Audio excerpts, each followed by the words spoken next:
नमस्कार, INC TV पर आपका स्वागत है। फर्जी टूल किट मामले में दिल्ली पुलिस ने ट्विटर के दफ्तर पर छापा मारा। कल रात उन्होंने लाडोसराय और गुड़गांव के उनके ऑफिस में रेड की। पूरे देश में इस छापे की चर्चा, बहस शुरू हो गई। देश के असली मुद्दे बहस से दूर हो गए। लोग तो यहाँ तक चर्चा करने लगे कि कहीं इस देश में ट्विटर बंद न हो जाए। हालांकि दिल्ली पुलिस ने उनको नोटिस दिया था। उसका अर्थ सरकार के इस रवैये से था जिस तरह से उसे दिखाया गया। वैसे दिल्ली पुलिस ने जो किया वो तो वो जाने, लेकिन इस महामारी में अगर कोई सबसे मददगार प्लेटफॉर्म लोगों की जान बचाने के लिए रहा तो उसका श्रेय ट्विटर को काफ़ी जाता है। हाँ, इस दौर में अगर उसे कोई भड़काऊ बात लगती है तो अगर वो अमेरिका के पूर्व राष्ट्रपति डोनाल्ड ट्रंप का अकाउंट सस्पेंड कर सकते हैं तो बाकियों की क्या हैसियत। इस देश में रामदेव डॉक्टर्स मेडिकल साइंस को भला बुरा शरेआम कहें तो जय बाबा जी, और ट्विटर अगर मैनिपुलेटेड लिखते तो छापा। इस देश में रामदेव डॉक्टर्स के कोरोना काल में मृत्यु पर अनाप शनाप बोले तो कुछ नहीं, ट्विटर पर धज्जियां तो काफ़ी उड़ी। उनको स्वास्थ्य मंत्री चिट्ठी भी लिखे लेकिन कोई कार्रवाई नहीं। लेकिन इस देश में युवा कांग्रेस अगर मरते व्यक्ति को ऑक्सीजन दिलवाए, भूखे को खाना पहुंचाए, बीमार को अस्पताल की व्यवस्था करे, बेड की व्यवस्था करे, तो युवा कांग्रेस के अध्यक्ष से दिल्ली पुलिस की पूछताछ करती है और उनके कार्यालय पर रेड डाली जाती है। नमस्कार दोस्तों, भारतीय जनता पार्टी के फर्जीवाड़े की, फ्रॉड की और फर्जी कागजों से पूरे देश को भ्रमित करने की परतें आए दिन खुलती जा रही हैं। भारतीय जनता पार्टी और उसके प्रवक्ताओं और नेताओं ने और आधा दर्जन मंत्रियों ने एक फर्जी टूल किट का कागज जग जाहिर किया। अब जब छत्तीसगढ़ की पुलिस ने मुकदमा दर्ज कर लिया, जब ऑल्ट न्यूज ने उस ढोल की पोल खोल दी और फर्जीवाड़ा साबित कर दिया, जब ट्विटर ने भारतीय जनता पार्टी के प्रवक्ताओं और नेताओं के ट्विटर हैंडल पर मैनिपुलेटेड मीडिया की मोहर लगा दी, तो अब सरकार छटपटा गई। और आज जो पहले देश में कभी नहीं हुआ वो हुआ।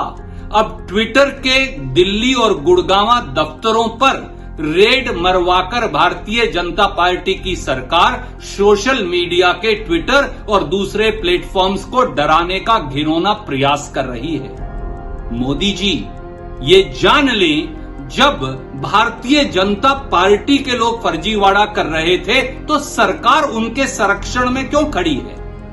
इंटरमीडिएट रूल्स जो लागू हैं वो तो 25 मई 2021 से लागू होंगे। आज तो वो लागू ही नहीं, तो किस धारा या कानून के तहत दिल्ली पुलिस नोटिस जारी कर रही थी।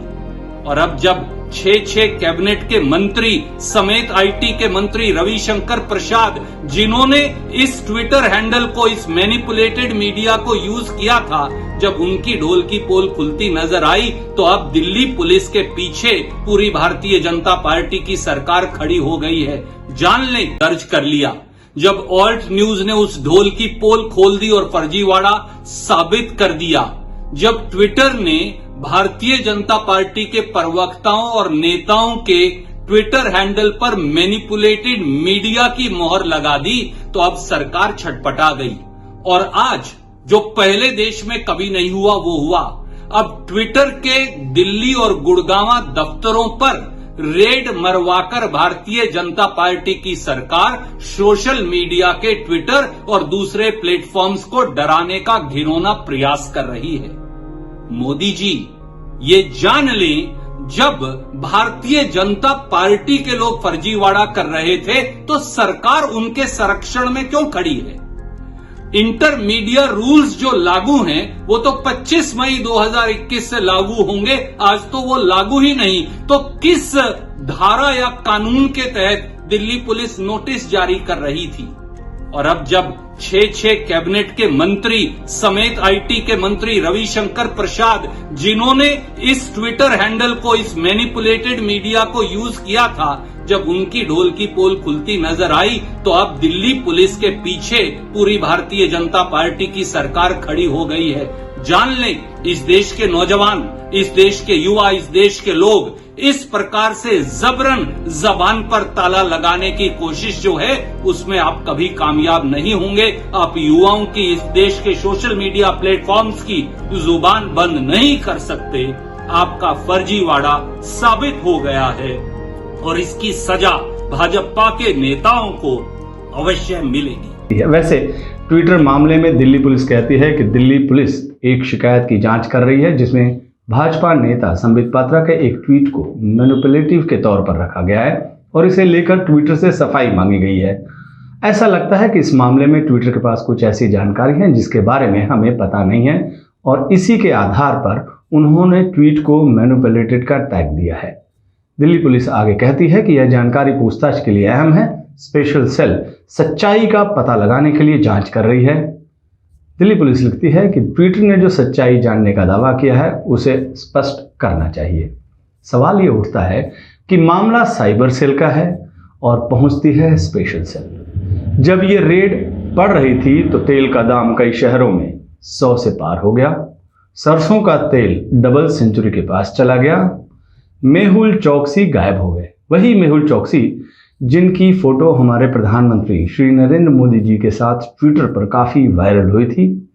मेहुल चौकसी नीरव मोदी का मामा है। नीरव 13,000 करोड़ रुपए से अधिक के पीएनबी धोखाधड़ी मामले में एक अन्य मुख्य आरोपी है। मेहुल चौकसी कहाँ है इसके बारे में कोई पता नहीं है।